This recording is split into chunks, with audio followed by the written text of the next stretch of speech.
Hi guys, this is Rohit from Salesforce Jungle. So today we are going to discuss about Salesforce and a full stack development, or you can take a web development.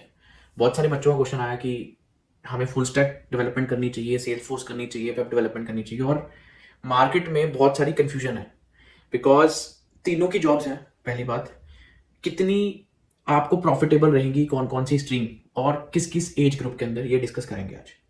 और इसके different different जो points हैं, agendas हैं, Salesforce क्यों करना चाहिए, web development क्यों करना चाहिए, उसके ऊपर फोकस करेंगे. अब इन पॉइंट्स को पहले डिस्कस कर लेते हैं, उसके बाद आप किस एज ग्रुप के अंदर हो और किस एज ग्रुप को क्या क्या करना चाहिए उसके बाद वो डिस्कस कर लेंगे. इनिशियली मैं आपको पहला पॉइंट जो बताता हूँ कि इसके अंदर सीखना क्या होता है. अब जो वेब डेवलपमेंट है उसके अंदर वेबसाइट डेवलपमेंट हो गई, पोर्टल डेवलपमेंट हो गई, एप्लीकेशन डेवलपमेंट हो गई, तो ऐसी चीजें प्रोजेक्ट डेवलपमेंट होती है. बेसिकली कोई भी प्रोजेक्ट अगर आप ले रहे हो तो सोच लेना कि वेब डेवलपमेंट के अंदर आ रहा है. उसके अंदर जो वेबसाइट्स बनाने के लिए, पोर्टल बनाने के लिए कोई भी टेक्नोलॉजी यूज हो रही है उसके अंदर, जैसे HTML है, CSS है, SQL है, जावा है, जावास्क्रिप्ट है, Node.js है, एंगुलर है, रिएक्ट है. तो ऐसी कुछ टेक्नोलॉजीज यूज हो रही है और कुछ और लाइब्रेरीज भी आप यूज कर सकते हो, जैसे बूटस्ट्रैप हो गया, और ये चीजें यूज होती है. अब सेल्सफोर्स, इससे डिफरेंस क्या है? सेल्सफोर्स के अंदर भी टेक्नोलॉजीज यूज होती है, आपको भी पता है. तो सेल्सफोर्स के अंदर भी सिमिलर टेक्नोलॉजी जैसे HTML, CSS, SQL, react, angular नहीं यूज होती है. नोड यूज कर सकते हो आप. जावा की जगह पे आप एपेक्स यूज करते हो, दैट इज बैकएंड लैंग्वेज. और सेल्सफोर्स के अंदर आपको ज्यादा लैंग्वेज यूज करने को मिलेगी, जैसे for example LWC components, this is the library. Visualforce components, this is the library. Aura component, this is library. तो और भी आप लैंग्वेजेस यूज कर सकते हो, but these are the main language that we are using in the Salesforce. अब Salesforce में भी वही सीख रहे हो, वेब डेवलपमेंट में वही सीख रहे हो. अब आगे जाके आपको क्लैरिटी मिलेगी कि कौन सा बढ़िया है और आपके लिए कौन सा बढ़िया. ये मत सोचना कि कौन सा बढ़िया, ये सोचना कि आपके लिए कौन सा बढ़िया है. जिस ग्रुप, एज ग्रुप के अंदर आप बैठे हो या जिस एक्सपीरियंस के ऊपर आप बैठे हो, अगर आप ऑलरेडी वेब डेवलपमेंट हो तो आपको सेल्सफोर्स करनी चाहिए, या आप सेल्सफोर्स के अंदर हो, आपको डिफिकल्टी आ रही है जॉब के अंदर, तो आपको किस में स्विच करना हो. तो ये सारी चीजें आज डिस्कस करेंगे.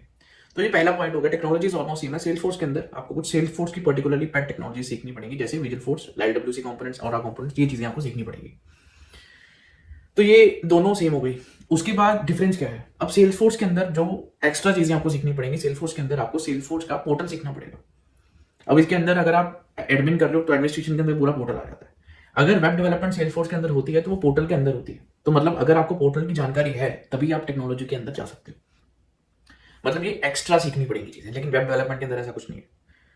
तो ये एक्स्ट्रा बल्कि है सेल्सफोर्स के अंदर. और सेल्सफोर्स डेवलपर बनने के लिए आपको 6 to 7 मंथ्स चाहिए. 4.5-5 महीने, 6 महीने तो आपको सीखने के लिए लग जाएंगे. पहले तो आप बीच में वेब डेवलपमेंट टेक्नोलॉजी सीखोगे, सेल्सफोर्स का पोर्टल सीखोगे, उसके बाद आप एक्सेस कर पाओगे कैसे आपको काम करना. लेकिन अगर आप वेब डेवलपमेंट सीख रहे हो तो आप 3-3.5 महीने के अंदर तैयार हो जाओगे एज ए डेवलपर. तो Salesforce is quite bulky in case of learning, in case of the full portal and learning of full technology. But in development, if we talk about web development, it's quite simple. बहुत ही simple है, सरल है. आपको code सीखना है, coding करनी है. Salesforce सीखने का बेनिफिट क्या है? आप कोडर तो बनोगे क्योंकि टेक्नोलॉजी सेम है. वेब डेवलपमेंट भी आप कोडर बनोगे. वेब डेवलपमेंट के अंदर सिर्फ आप कोडर बनोगे, लेकिन Salesforce के अंदर आपको CRM की जानकारी होगी. CRM मतलब बिजनेस की जानकारी होगी. तो आपको बिजनेस, सेल्स, मार्केटिंग, हर तरह का जो बिजनेस, आप हिंदी में कह सकते हो धंधा, किसी भी तरह का धंधे को समझ के आप किसी सॉफ्टवेयर को तैयार कर सकते हो. That is Salesforce, that is CRM. तो सेल्सफोर्स के अंदर आपको बिजनेस डेवलपमेंट की नॉलेज होगी, बिजनेस एनालिटिक्स की नॉलेज होगी. कोडर तो आप बनोगे, you will be a web developer, you will be a business analyst, you will be a business developer, you will be a consultant. तो मतलब एक हाई एंड अप्रोच रहती है सेल्सफोर्स डेवलपर की. जहां की वेब डेवलपमेंट है वो हमेशा आप कोडर ही रहोगे. आगे सेल्सफोर्स थोड़ा सा मैं कहूंगा टफ है rather than web development. Web development भी अपने आप में कुछ इजी चीज नहीं है. पहली बात तो कोडिंग अगर आपको करनी है, कोडिंग इज नेवर इजी. अगर आप देखते हो बहुत इजी है, बहुत इजी है. चीजों को सीखने में, कोड करने में टाइम लगता है. तो अगर आप फिर मतलब अगर आप रियल वर्ल्ड में आते हो, it is gonna take time. और अगर आप वो डेडिकेटेड दे देते हो टाइम, तो कोडर कभी भूखा नहीं मरता, ये सबको पता है. कोडर हमेशा बढ़िया ही कमाता है. तो अब कमाने की बात आ गई, तो यहाँ पे दोनों में सबसे बढ़िया कमाई किसमें है? जैसे वेब डेवलपमेंट की अगर आप एवरेज सैलरी इंडिया के अंदर देखते हो तो वो around 1.5 to starting 1.5 year to 16 to 17 lakh तक जाती है. 10 साल का एक्सपीरियंस अगर आपको होता है, 10 साल का, या लाइक 5+ आप कह लो, 16, 17, 18 की एवरेज रहती है. सेल्सफोर्स के अंदर जो एवरेज स्टार्टिंग पैकेज है वो 3.5 to 4 लाख है. और ये 4.5-5 साल के बाद आपको 5 साल के बाद आपको 24-25 लाख का पैकेज दे देगा. उसके बाद 35, 40, 45, 50 तक चला जाता है. वेब डेवलपमेंट में हमेशा आप कोडर बन के रहोगे, यहाँ पे आप कंसल्टेंट बन के रहोगे. तो यहाँ पे एक एड ऑन एडवांटेज है. अब सेल्सफोर्स में एक और डिसएडवांटेज है, वो है सर्टिफिकेशंस. तो आपको सेल्स फोर्स में टाइमली हर साल इन्वेस्ट करना पड़ेगा सर्टिफिकेशन के ऊपर। $200 $100 की सर्टिफिकेशन होती है, तो आपको 7x 6x सर्टिफिकेशन हर साल एक सर्टिफिकेशन ऐड ऑन करनी पड़ेगी विद एक्सपीरियंस। लेकिन वेब डेवलपमेंट के केस में ऐसा कुछ नहीं है, आपको बस सीवी, आपका सर्टिफिकेशन है, सीवी दो, एक्सपीरियंस मेंशन करो, ये बना। तो आपको कोडर में कोडिंग करने में कोई सर्टिफिकेशन की जरूरत नहीं है। जहां तक सेल्स फोर्स की बात है वहां पे आपको सर्टिफिकेशन करनी पड़ेगी, तो इन्वेस्ट करना पड़ेगा। तो यूएस डॉलर में सेल्स फोर्स की जो एक्चुअल सैलरी स्टार्ट होती है 1.1 लाख डॉलर से स्टार्ट होती है, मतलब 60 लाख नहीं, सॉरी 80 से 90 लाख रुपए से स्टार्ट होती है सैलरी। जहां वेब डेवलपमेंट की बात करो तो 60 और 70,000 डॉलर, मतलब 36 से 37 लाख से स्टार्ट होती है सैलरी। तो इतना डिफरेंस है यूएस मार्केट में और इंडियन मार्केट में। सेल्सफोर्स ऑब्वियसली थोड़ा टिपिकल चीज है, थोड़ा टिपिकल सब्जेक्ट है, इसीलिए इसकी सैलरी भी ज्यादा मिलती है। But web development only coding है, तो उसमें सैलरी एवरेज है। अब दोनों में से करनी कौन सी चाहिए, सबसे बड़ा सवाल होगा सबका। अब ये जो मैंने पॉइंट्स बनाए थे वो तो मैंने आपको बता दिया। अब अगर आप फ्रेशर हो, देखो इसमें मैं खुद सेल्सफोर्स डेवलपर हूं, बट मेरा लॉस हो सकता है इस बिजनेस के कारण, इस वीडियो के कारण, मेरे बिजनेस के अंदर। क्योंकि मैं यहाँ पे हमेशा इस माध्यम से, जो पोर्टल मुझे मिला हुआ है, जो यूट्यूब मुझे मिली हुई है, इस माध्यम से मैं हमेशा एक अच्छी गाइड देने के लिए मैंने स्टार्ट किया था, और मैं आज भी वही कर रहा हूँ। तो अगर आप मेरे से पूछोगे कि फ्रेशर को क्या करना चाहिए और कौन सी जॉब करनी चाहिए इनिशियली आईटी के अंदर, चॉइस आपकी है। मैं आपको पॉइंट्स बताऊंगा।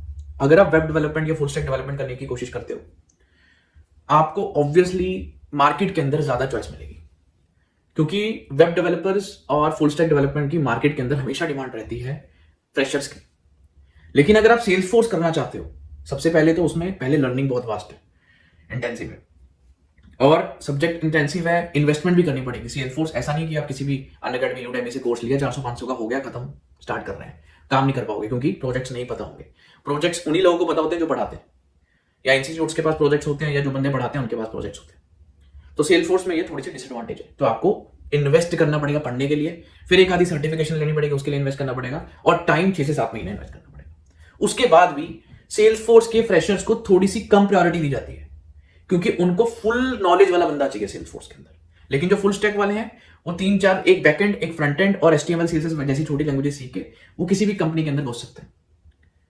तो सर हमें as a fresher Salesforce करना चाहिए, वेब डेवलपमेंट करना चाहिए। लेकिन अगर आप ध्यान से देखो, पूरी पिक्चर भी बाकी है थोड़ी सी फ्रेशर्स के लिए, उसके बाद मैं एक्सपीरियंस वाले बंदों को बताता हूं। तो फ्रेशर्स के लिए अब सेल्स फोर्स के अंदर जो पैकेज मिलता है 4.5-5 लाख का मिल जाता है फ्रेशर को, या 1 ईयर वाले को, दोनों फ्रेशर ही होते हैं। लेकिन जो वेब डेवलपमेंट या जावा के अंदर जाओगे, वहां पे 8-9 हजार, जो एक्चुअल वैल्यू मार्केट के अंदर चलती है, 8-9 हजार का पैकेज मिलता है। मैंने भी अपनी जर्नी 8 हजार से स्टार्ट की थी। तो that is the actual package that you are getting as a web developer. लेकिन सेल्स फोर्स के अंदर अगर आप जाओगे एज अ कोडर, तो उसके अंदर आपको हमेशा 35-40 हजार का पैकेज मिलता है। ऑब्वियसली यार, उनको पता है ये बंदा बहुत हसल करके, बहुत पढ़ के तब हमारे पास आया, और सिलेक्शन होनी भी थोड़ी मुश्किल है सेल्स फोर्स के अंदर। फ्रेशर की सिलेक्शन अच्छी तरह हो जाती है, मतलब अगर किसी कंपनी को फ्रेशर रिक्वायर्ड है सेल्स फोर्स की, और you are the right target, आपने उस कंपनी को टारगेट किया और आप अप्रोच कर गए, और कंपनी को आपकी जरूरत है, और आपने वो स्किल पूरा मेंटेन किया हुआ, तब तो कोई दिक्कत नहीं है, then there is no problem. लेकिन अगर आप फ्रेशर हो, ठीक है, आपने पूरा किया हुआ, तभी वो फायदा होगा सेल्स फोर्स का। लेकिन जॉब मार्केट फ्रेशर्स के लिए इतनी बड़ी नहीं है जितनी फुल स्टैक डेवलपमेंट के लिए सेल्स फोर्स की है। अब ये रियलिटी है, ठीक है। इससे मुझे पता है कि यूजर्स कहेंगे सर आपका तो सेल्स फोर्स का बिजनेस है, ये वो है। मेरा काम है आपको गाइड करना।